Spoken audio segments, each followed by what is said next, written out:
ओम नमो भगवते वासुदेवाय नमः। जय माता रानी। दोस्तों, आप देख रहे हैं अपना चैनल यूट्यूब भजन लोकगीत चैनल से। मैं हूं अर्चना शुक्ला। आप सभी लोगों का बहुत बहुत स्वागत करती हूं। दोस्तों, तुलसी की मंजरी देखिए। तुलसी जी का जो पौधा है हमारे धर्म में सभी जानते हैं कितना महत्व रखता है।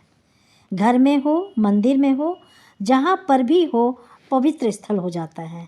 वहाँ पर हम तुलसी का पौधा जरूर रखते हैं, कोई भी पवित्र स्थान हो।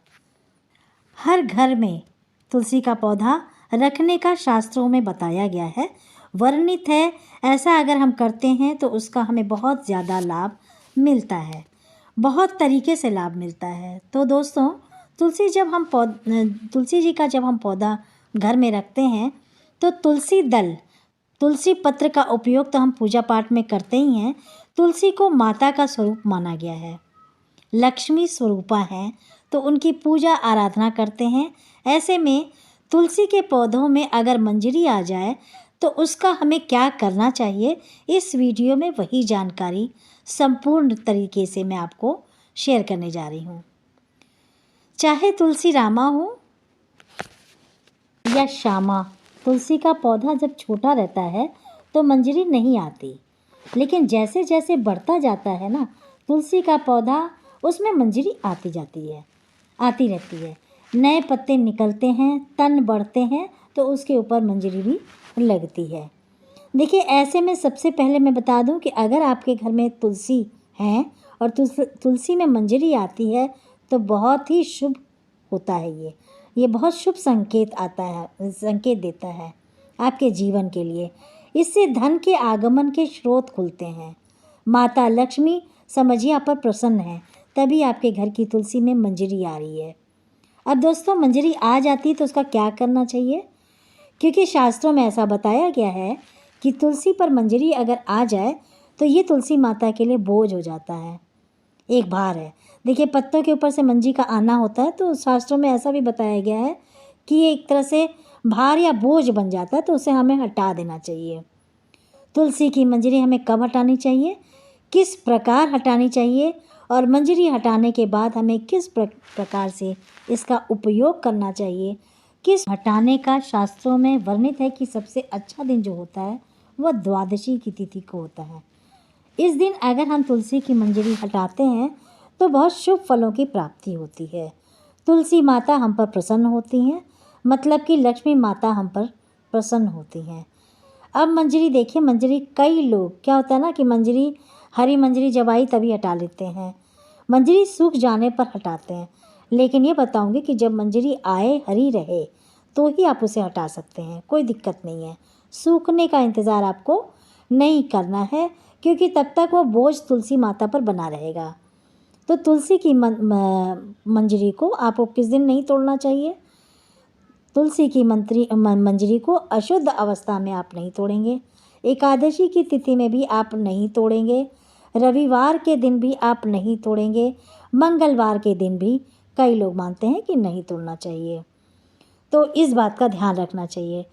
कई लोग बृहस्पतिवार के दिन भी तुलसी की मंजरी को नहीं तोड़ते हैं, नुकसान समझकर नहीं पहुंचाते हैं। इस प्रकार आपको इन दिवसों का ध्यान रखना चाहिए कि आपको तुलसी की मंजरी इन दिनों नहीं तोड़नी है। तो दोस्तों, जब मैंने बताया कि द्वादशी की तिथि में हटाना है तो बहुत सारे लोगों को कन्फ्यूजन हो गया कि तिथि को लेकर। मैं बता दूं कि एकादशी के अगले दिन की तिथि को हम द्वादशी तिथि कहते हैं, और ये 2 बार आती है महीने में। जैसे 2 एकादशी होती हैं, एक कृष्ण पक्ष की और एक शुक्ल पक्ष की, उसी तरह से 2 द्वादशी आती हैं, एक कृष्ण पक्ष की और एक शुक्ल पक्ष की। आप दोनों ही तिथियों में तुलसी की मंजरी हटा सकते हैं। द्वादशी की तिथि में आपको शुद्ध रहेंगे, पवित्र रहेंगे, तभी आपको मंजरी हटानी है। अथवा जैसे स्त्रियां हटाएं, देखिए मंजरी घर की स्त्रियां हटाएं तो ज़्यादा अच्छा है, क्योंकि पूजन करती हैं स्त्रियां, मंजरी हटाने के लिए उचित हैं। ये ध्यान रखना है कि वह स्वच्छ होनी चाहिए और पीरियड्स वगैरह में ना रहें। नहा धो के स्वच्छ कपड़े पहन के सुबह अपना हटा सकती हैं द्वादशी तिथि को। किसी सीजर का या कैंची का उपयोग नहीं करना चाहिए। हम आराम से धीरे धीरे उसको करेंगे तो अपने आप ही हट जाती है वो। कई लोग गार्डनिंग के रूप में मतलब अपने शौक के हिसाब से तुलसी जी रखते हैं, उसमें कोई बात नहीं है, आप कभी भी तोड़िए, कभी भी करिए। लेकिन अगर आप पूजन के लिए रख रखे हैं, क्योंकि अगर पूजन के नियम से आप रख रहे हैं तो वो तुलसी माता स्वरूपा हो जाती हैं। ध्यान में रख के तब हम कैंची का उपयोग नहीं करना है। हाथों से बहुत आराम से धीरे धीरे तुलसी माता को नुकसान ना हो, कोई क्षति ना हो, ऐसे हटानी चाहिए। मंजरी हटाने के पहले एक प्लेट ले लें और उस पर लाल कपड़ा बिछा दें। उसी कपड़े पर आप मंजरी को जो भी हटा रही हैं तुलसी माता से, आप सुरक्षित उसको रख लीजिए, इधर उधर पैरों में नहीं आए, ठीक है। इस बात का आपको बहुत विशेष ध्यान रखना है।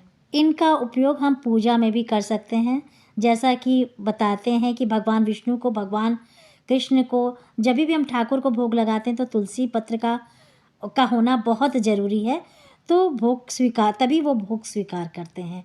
तो तुलसी की मंजरी अगर आप रोज़ाना की पूजा में, भोग में अर्पित करते हैं तो बहुत शुभता लेकर आता है आपके जीवन में। तुलसी की मंजरी खास तौर पर बृहस्पतिवार के दिन अगर आप श्री हरि विष्णु को अर्पित करते हैं, श्री भगवान को अर्पित करते हैं, कृष्ण भगवान को, तो इससे बहुत शुभता आती है। तुलसी की मंजरी शुक्रवार को माता लक्ष्मी को भी अर्पित किया जाता है, इससे भी धन संपदा में बहुत बढ़ोतरी होती है। तो आप रख लें, आप चाहें तो रोज़ाना की पूजा में बृहस्पतिवार को, शुक्रवार को, जिस प्रकार से आप अर्पित करना चाहते हैं आप अर्पित कर सकते हैं। दोस्तों तुलसी की मंजरी हमें कहाँ रखनी चाहिए? तो सबसे पहले लाल कपड़े पे रखिए और उसे आराम से बांधकर अपने पूजा घर में, मतलब पूजा का जो भी स्थल है वहाँ आप रख सकते हैं। तिजोरी में भी रखना बहुत शुभता माना जाता है, उससे धन के आगमन का स्रोत बनता है। माता लक्ष्मी सदैव ऐसी तिजोरियाँ में बनी रहती हैं, घर में बरकत होती है। जो अपनी तिजोरी में आप रख सकते हैं। आप दोस्तों तुलसी की मंजरी को जैसा भी बताया उपयोग में अनंत फायदे हैं इसके। भगवान हनुमान की पूजा में भी बेहद ज़रूरी है तुलसी पत्र। वास्तु दोषों से निवारण के लिए भी इसका उपयोग कर सकते हैं। घर में किसी भी व्यक्ति पर अगर नज़र दोष है तो उन दोषों से मुक्ति पाने के लिए भी इसको हम उपयोग में ले सकते हैं। ये बहुत सारे मेडिसिनल इसके फ़ायदे हैं, औषधीय रूप में इसका उपयोग करते हैं। घर में बढ़ोतरी हो, धन आगमन के स्रोत बने, इसके लिए भी तुलसी की मंजरी का उपयोग आप बहुत अच्छे तरीके से कर सकते हैं। सबसे पहले बात बता दूं कि घर में अगर वास्तु दोषों से निराकरण के लिए, वास्तु दोष अगर घर में है तो आपको किस प्रकार तुलसी मंजरी का उपयोग करना चाहिए। एक पात्र लेंगे, जल भर के रखें पूजा स्थल पर, उसमें तुलसी की मंजरी डाल के आप छोड़ दें। आप ये हमेशा मतलब परमानेंट रूप से आप अपने मंदिर में एक ऐसा पात्र रख कर तुलसी की मंजरी डालकर छोड़ सकते हैं। हर दिन पूजा के समय उस पात्र से थोड़ा थोड़ा अगर कुशा का आचमन करते हैं तो उसी आचमन से आप उसको फूल से लीजिए और पूरे घर में अपने मुख्य द्वार से लेकर हर जगह पर छिड़काव कीजिए। वास्तु दोषों से निवारण के लिए ये बहुत ही अच्छा सुंदर उपाय है, इस उपाय को भी कीजिए। और अगर किसी भी व्यक्ति पर नज़र दोष है, आपको लगता है कि बुरी दृष्टि है, तो बहुत वजह से तो परेशानियां उसे आ रही हैं या तकलीफ़ है उसे, उस व्यक्ति को तुलसी की मंजरी आप जल में मिश्रित करके उस जल को थोड़ा थोड़ा करके रोज़ाना पीने के लिए दे दें। ये भी बहुत शुभता आती है। पूजा के बाद जो धुनी लगाई जाती है उसमें अगर आप मंजरी डालते हैं ना, 1 महीने में 1 बार 2 बार, तो वो भी कपूर वगैरह डाल के, तो वो भी बहुत वास्तु दोषों से भी बच सकते हैं और बहुत अच्छा शुभता लाता है। वो वास्तु दोष का निवारण होता है ये। तो इन उपायों को तुलसी की मंजरी हटाने के बाद ज़रूर अपनाना चाहिए। उम्मीद करती हूँ कि ये वीडियो आपके लिए महत्वपूर्ण होगा और आपको जानकारी भी अच्छी लगी हो। अगर अच्छी लगी हो तो प्लीज़ सब्सक्राइब, शेयर ज़रूर करें। धन्यवाद।